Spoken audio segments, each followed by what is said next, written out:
Selamlar, mutlu haftalar sevgili dostlarım. 14-20 Ağustos haftasında özgürleşme ihtiyacımızı karşılayacak açılar var. Bunları biraz daha yumuşatarak karşılayabiliriz.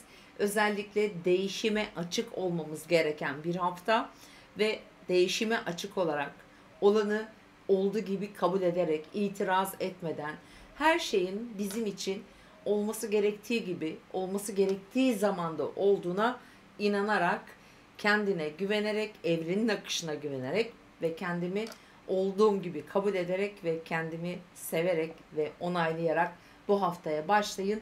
Böyle niyetlerle hayatımızı zenginleştirebiliriz. Her şey göründüğü gibi olmayabiliyor bazen. Bizim zor olarak gördüklerimiz aslında bizim hayatımıza kolaylıklar getirmesi için çalışabilir. Evet, mutlu bir hafta dileyerek tekrar şöyle bir haftayı özetlemek istiyorum sizlere. Pazartesi günü Ay Yengeç Burcu'nda başlıyoruz haftaya ve saat 10.30'da boşluğa girecek.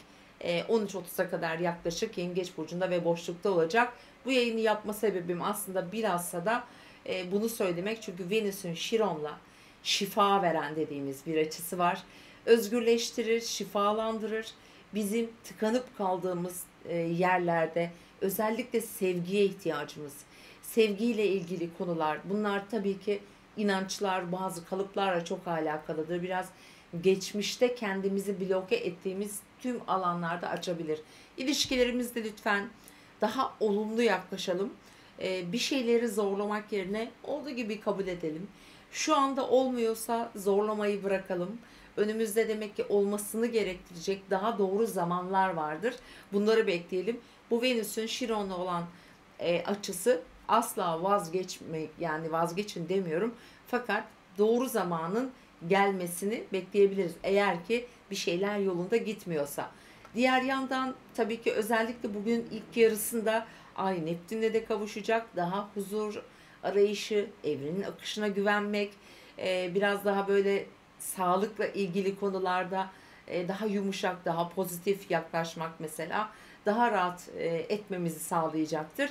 Venüs'ün bu Şiron'la olan açısı özellikle 13.35'ten sonra, yani Ay Aslan Burcu'na geçecek. Yani artık yaşayacağımız çarşamba günkü yeni ay fazına doğru ilerliyor. Öğleden sonra etkilerini daha güçlü hissedeceğiz. Hatta hemen saatimizi söyleyeyim, tam olarak saat kaçta? 17.54'te Venüs Şiron'la çok güzel bir açı içerisinde olacak. Kendimizi onaylamak, hayatımızı şifalandırmak için gerçekten çok önemli bir destektir bu. Her zaman bazı çalışmalar yapmak için güzel zamanlar olduğunu söylüyorum. Son günlerde hep hatırlatıyorum bunu. Özellikle mesela tüm duygularımla huzur içindeyim. Kendimi seviyor ve onaylıyorum. Hayatım denge içinde akıyor.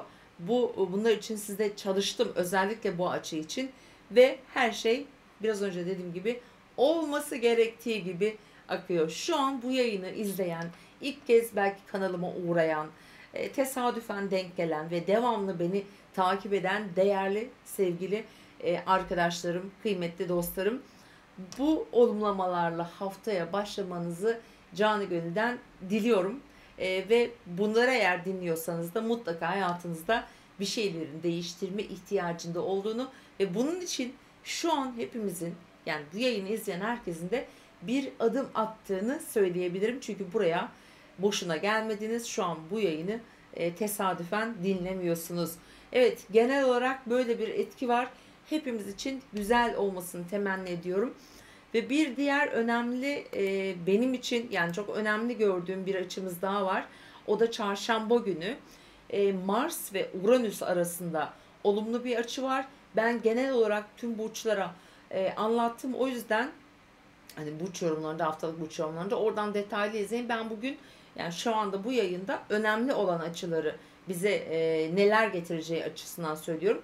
Mesela çarşamba günü bu Uranüs ve Mars'ın olumlu açısı bizi şu an bahsetmiş olduğum hayatımıza yenilikler katmak için niyet etmek, ama özellikle bunu bir şeylerin hayatımızda değişmesi, mesela bizi memnun etmeyen, bizi zorlayan konularda onları gönderip yerine yenilerini koymak için, yani bir şeyleri bitirmek adına konuşuyorum. Çünkü yeni ayın fazına doğru ilerledik ve yeni ay olumlamalarımızı Cuma günü yapacağız. O yüzden bunlar bitirmek adına olacak. Ve yine çarşamba günü.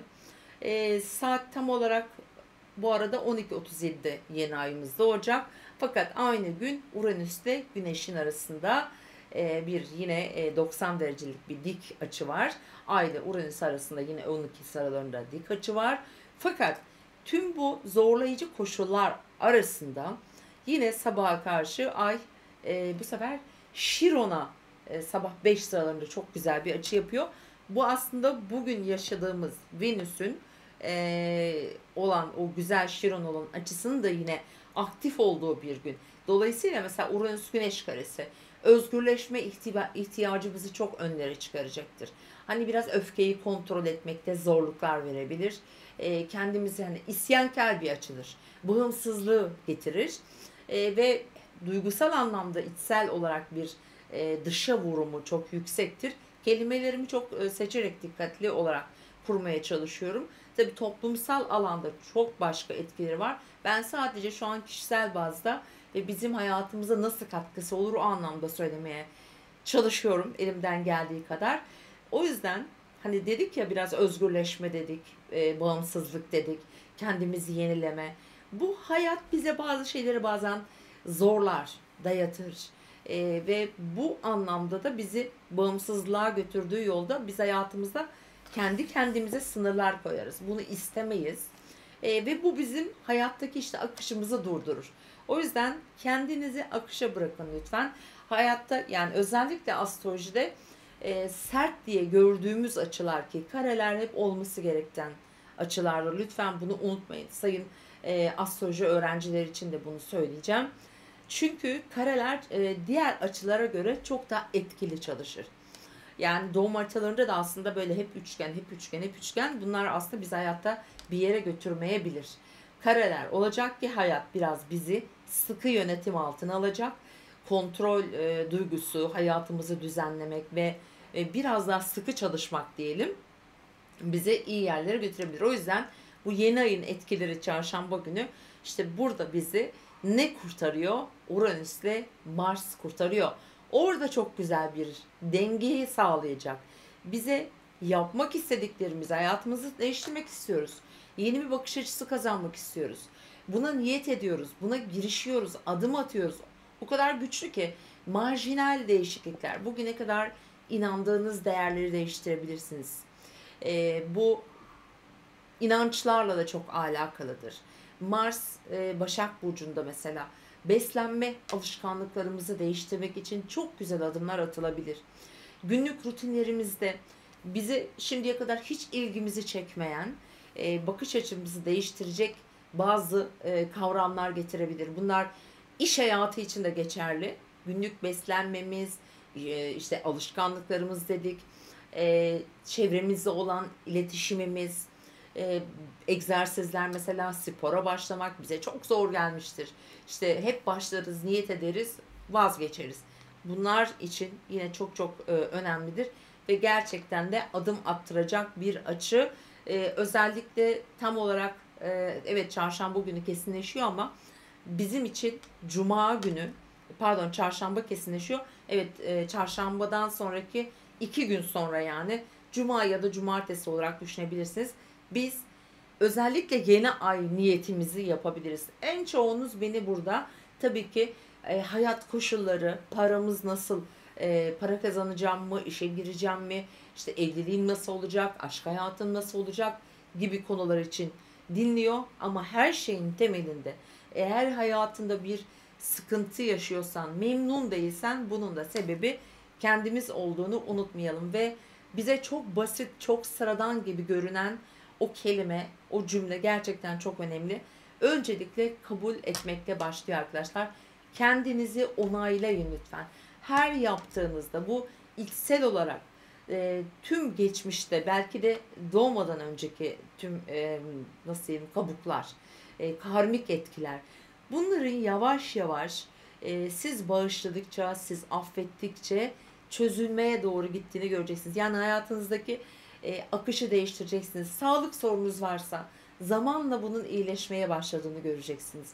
İş hayatınızda tıkanıklıklar yaşıyorum. İlişkilerimde uyumlu değilim. Veya işte genel olarak işte para konusunda mesela hayatımda yeteri kadar, bana yetecek kadar para gelmiyor. Bu kavramları zihninizden, kalbinizden kaldıracak. Çünkü evren, hayat bize tek bir yerden vermez. Evren o kadar büyük bir enerjiye sahip ki hayatta bize her şey hiç beklemediğimiz her yerden, her kanaldan akar. Bu para için, sağlık için, sevgiyle şifalanmak için her alanda geçerli. O yüzden özellikle maddi konularda tek bir yerden, tek bir kanaldan maddi akışınızı güçlendirmeyi beklemeyin. Hayat bana her yerden sevgiyle tüm güzelliklerini, bereketini, kazançlarımı getirebilir. Yani her yerden bekleyin lütfen. O kulvarı genişletin. Hayal ettiğiniz yaşama nasıl diyelim, kazanmak istediğiniz ya da kazandırmak istediğiniz, hani gönlünüzden ne geçiyorsa bunu nasıl harcayacaksanız işte o bolluğu, o bereketi hayal edin ve bu bereketle beraber işte hayatın size her yerden aktığını zamanla görmeye başlayacaksınız. Önce kendinizi seviyoruz. Kendimizi olduğumuz gibi kabul ediyoruz ve hayatta da, akışta da, her yerde günlük yaptığımız her işte de kendimizi onaylamayı lütfen unutmayın. Her zaman kendimi onaylıyorum. Bu cümle bizim mantramız olsun. Bunu sık sık hatırlatacağım. Bunu bizzat kendim yaptığım için size öneriyorum. Değerli dostlarım, genel olarak devam ediyorum. Perşembe günü aslında ay artık Başak Burcu'na geçmiş olacak. Daha disiplinli olarak işte bilhassa Cuma günü bu yaptıklarım, bu söylediklerimi hayata geçirebilirsiniz. Çünkü gerçekten Cuma günü güzel bir gün olacak. Jüpiter'le de etkisi var sabah saatlerinde. Bolluk, bereket için ve bugün ay Merkür'le kavuşacak Başak Burcu'nda düşüncelerimizi, zihnimizi bir yere odaklamak çok daha kolay olacaktır. Lütfen ne düşündüğünüze dikkat edin ve şunu da hatırlatmak istiyorum. Eğer zihnimize milyonlarca düşünce gelir. Buna engel olamayız. Ve istemediğiniz bir düşünce geldiğinde hemen şöyle bir sirkelenin. Aklınızda gereksiz bir şey geldi. Önemli bir konuya çalışıyorsunuz. Aklınızdan başka şeyler geçiyor. Mesela hemen şu hareketi yapıyoruz ve o anda o düşünce hemen gidiyor. Deneyin, göreceksiniz. Bu da sizin hayatınızı kolaylaştıracak, özellikle düşünceler anlamında çok önemli olacak. Ve yine Cuma günü akşam saatleri bizim için çok sürprizli. Ayın Uranüs'te bir üçgeni var.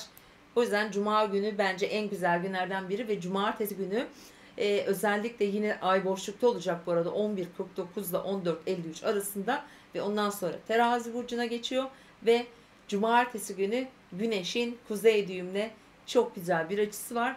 Ama gece saatleri, yani Cumartesi ilk girişte ay Mars'la kavuşuyor. Biraz uykusuzluk çekebiliriz çünkü çok dinamik bir enerjidir.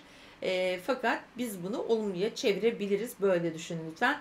Ve Güneş kuzey düğümle bize hayatımıza gitmemiz gereken yolu gösterir. Tabii ki burada Terazi burcunda da ay olduğu için, çünkü saat 20.13'te kesinleşiyor. Burada ilişkilerimizi hedef alıyor. Hedef gösteriyor bizi. İlişkilerimizde gitmemiz gereken yolu, hayatımıza gelen bazı işaretlerle lütfen takip edin. İşaretler bize hayatımızda, hani evren hep işaretleri verir de işte biz göremeyebiliriz. Kuzey düğümünüz kendi doğum haritanızda neredeyse zaten hayat size mutluluğu, huzuru hep oradan getirecektir. Bilen arkadaşlar baksınlar. Güneş de Aslan burcunda olduğuna göre kalben yapmamız, gitmemiz gereken yolu işaret eden bir açı olacak. Yani genel olarak biraz önce dediğim gibi özetlemeye çalıştım.